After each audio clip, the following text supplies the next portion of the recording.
इस बार हम लोकतंत्र के सारे क्वेश्चन एक ही वीडियो में लेकर के आए हैं, तो इस एक वीडियो को देखने से आपके बाकी सारे जो चैप्टर्स हैं वो क्लियर हो जाते हैं। तो यहाँ पे पहला प्रश्न है आपका, काले दस्ताने और बंधी हुई मुट्ठियाँ किस बात का प्रतीक थीं? तो काले दस्ताने और बंधी हुई मुट्ठियाँ, हमने देखा यहाँ पर ऑप्शन है आपके क्रोध की, शांति की, अश्वेत शक्ति की या खुशी की।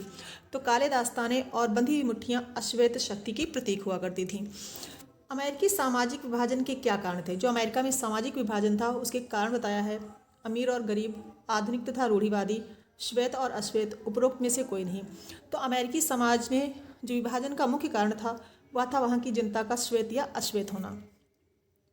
अगला प्रश्न है, लोकतंत्र का सबसे अच्छा तरीका क्या है? विविधता को समाहित करना, समरूप समाज बनाना, सकारात्मक दृष्टिकोण होना या उपरोक्त सभी। तो यहाँ पे बात हो रही लोकतंत्र का सबसे अच्छा तरीका, तो हमें लग रहा है लोकतंत्र में विविधता को समाहित किया जाता है, एक समान समाज बनाया जाता है और दृष्टिकोण हमेशा सकारात्मक होता है। तो यहाँ पर डी ऑप्शन आपका सही होता है। अगला प्रश्न है, महिलाओं की समाज में बराबरी की मांग के आंदोलन को क्या कहा जाता है?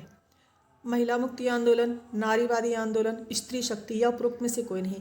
तो महिलाओं के लिए समाज में बराबरी की मांग के लिए जो आंदोलन किए गए उन्हें कहा गया नारीवादी आंदोलन। बी ऑप्शन आपका सही होता है।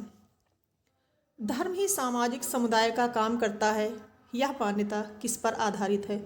धर्म पर, संप्रदाय पर, समुदाय पर या सांप्रदायिकता पर? तो धर्म सामाजिक समुदाय का काम करता है, यह सोच सांप्रदायिकता पर निर्भर करती है। अगला प्रश्न है आपका, धर्मनिरपेक्ष राज्य में क्या होता है?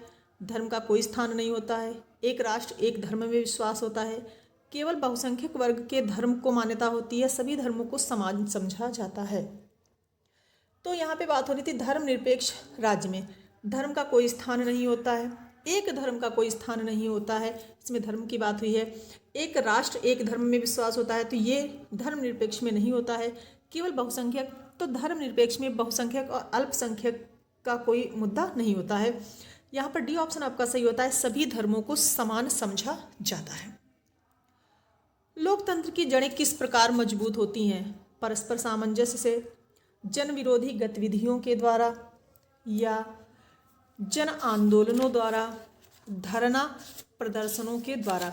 तो लोकतंत्र की जो जड़ें हैं कैसे मजबूत होती हैं? जन आंदोलनों के द्वारा। जब जनता अपने आंदोलन करके सरकार से अपनी बातें मनवाती है, मांगे मनवाती है, तो लोकतंत्र और बेहतर कार्य करता है, मजबूत होता है। अगला प्रश्न है, दबाव समूह सरकारी नीतियों को किस प्रकार प्रभावित करते हैं? संगठन द्वारा, एकजुटता द्वारा, नियंत्रण द्वारा, उपरोक्त में से कोई नहीं। संगठन तो वो होते हैं लेकिन नियंत्रण नहीं रख पाते हैं, वह एकजुटता के द्वारा सरकारी नीतियों को प्रभावित करते हैं। जब दबाव समूह मिल करके कार्य करते हैं तो सरकार इनसे प्रभावित होती है। नर्मदा बचाओ आंदोलन किससे संबंधित है? सतलुज, हीराकुंड, नागार्जुन सागर या सरदार सरोवर बांध। तो नर्मदा बचाओ आंदोलन सरदार सरोवर बांध से संबंधित है। अगला प्रश्न है, नेपाल में लोकतंत्र की स्थापना 2005, 2008, 2006, 2015। तो नेपाल में लोकतंत्र की स्थापना वर्ष 2008 में हुई। अगला प्रश्न है, मानवाधिकार दिवस कब मनाया जाता है? 10 दिसंबर, 5 सितंबर, 14 नवंबर, 15 अगस्त। सारी तिथियां बहुत खास हैं। तो मानवाधिकार दिवस मनाया जाता है आपका 10 दिसंबर को, 5 सितंबर को आपका शिक्षक दिवस मनाया जाता है, 14 नवंबर को आपका बाल दिवस मनाया जाता है और 15 अगस्त को आपका स्वतंत्रता दिवस मनाया जाता है। तो बात करें मानवाधिकार दिवस की तो ये है 10 दिसंबर। भारत में मताधिकार की आयु क्या है? 21 वर्ष, 20 वर्ष, 25 वर्ष या 18 वर्ष।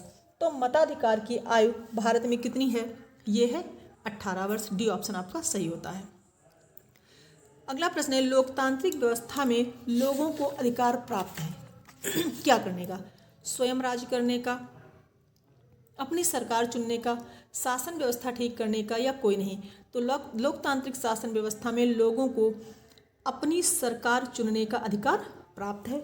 यहाँ पर आपका बी ऑप्शन सही होता है। तो ये आपके कुछ चुने हुए क्वेश्चन थे जो हम एक साथ सभी चैप्टर्स के लेकर के आए हैं।